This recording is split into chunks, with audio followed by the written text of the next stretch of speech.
حج کا پہلا مقصد ہے امتثال امر الہی، اللہ کے حکم کی تعمیل کرنا اور اپنے ذمے جو فریضہ ہے اس کو ادا کرنا، اور اس پر اس نے اجر بھی رکھا ہے۔ جس شخص نے حج کیا اور اس نے کوئی ایسا عمل نہ کیا جس سے منع کیا گیا ہے، رفث اور فسوق، تو وہ جب واپس پلٹتا ہے تو ایسے ہوتا ہے جیسے ابھی ماں کے پیٹ سے جنم لیا ہو۔ اس کے سارے گناہ معاف کر دیے جاتے ہیں، اسے مستجاب الدعوات بنا دیا جاتا ہے۔ گھر پہنچنے سے پہلے حاجی جس کے لیے دعا کرے اللہ اس کی دعائیں اس کے حق میں بھی قبول فرماتا ہے۔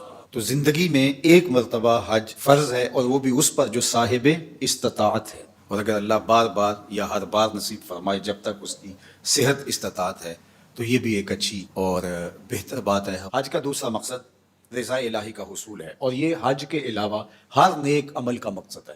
جو بھی ہم عمل کرتے ہیں اس کا مقصد اللہ کی رضا جوئی ہے۔ اگر اس کا مقصود تسکین نفس ہے، اس کا مقصود لوگوں پر اپنا تفوق ثابت کرنا ہے، حاجی کہلانے کے لیے حج کیا، یا کوئی اور مقصد تھا، تو پھر وہ حج نہیں ہوگا۔ ریا سارے عمل کو باطل کر دیتی ہے۔ اللہ کے محبوب علیہ السلام نے کسی عمل کو شرک نہیں کہا سوائے ریا سے، ریا کو شرک اصغر کہا گیا۔ تو حج کے سفر میں باقی اعمال خیر میں اپنے آپ کو ریا سے بچانا چاہیے، چونکہ اللہ قیامت کے دن جو ریاکار ہوگا اس سے کہے گا کہ جن کے لیے تو عمل کیے تھے، جن کے دکھلاوے کے لیے کیے تھے، ان کی جزا ان سے لے۔ تو آقا کریم نے فرمایا اللہ صرف اسی عمل کو قبول کرتا ہے جو اسی کے لیے کیا جائے۔ اس حدیث کو اگر ہم اپنی زندگی میں اپنے ساتھ جوڑے رکھیں تو ہمارے عمل سے، رویوں سے، طرز زندگی سے ریا ختم ہو جائے گی۔ حج کا مقصد اپنے گناہوں سے معافی ہے۔ اللہ کے حضور حاجی اپنے جرم لے کے جاتا ہے۔ حضرت شیخ شبلی فرماتے ہیں حاج مجموعہ ہے، ہا اور جیم، فرماتے ہیں ہا کا مطلب ہے حلم اور جیم کا مطلب ہے جرم۔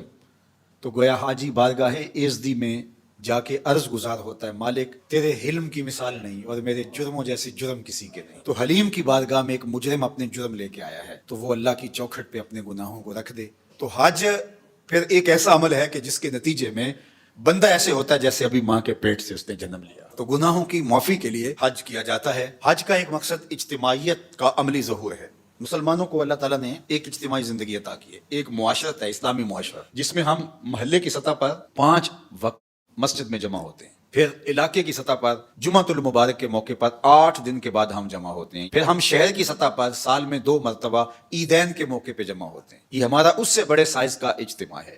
اور پھر عالمی سطح پہ ہم پوری دنیا سے میدان عرفات میں، منی میں، مزدلفہ میں، حرم میں حج کے موقع پہ جمع ہوتے ہیں۔ تو یہ مسلمانوں کا عالمی اجتماعی نظم ہے اور مسلمانوں کی شان و شوکت کا ظہور ہوتا ہے۔ اور اس میں اس کے ساتھ جڑا ہوا معاملہ جو خطبہ حج ہے، پوری دنیا سے نمائندہ اجتماع ایک جمع ہے اور امام حج نے ان کو خطبہ دینا ہے۔ تو کیا وہ خطبہ رسمی ہوگا؟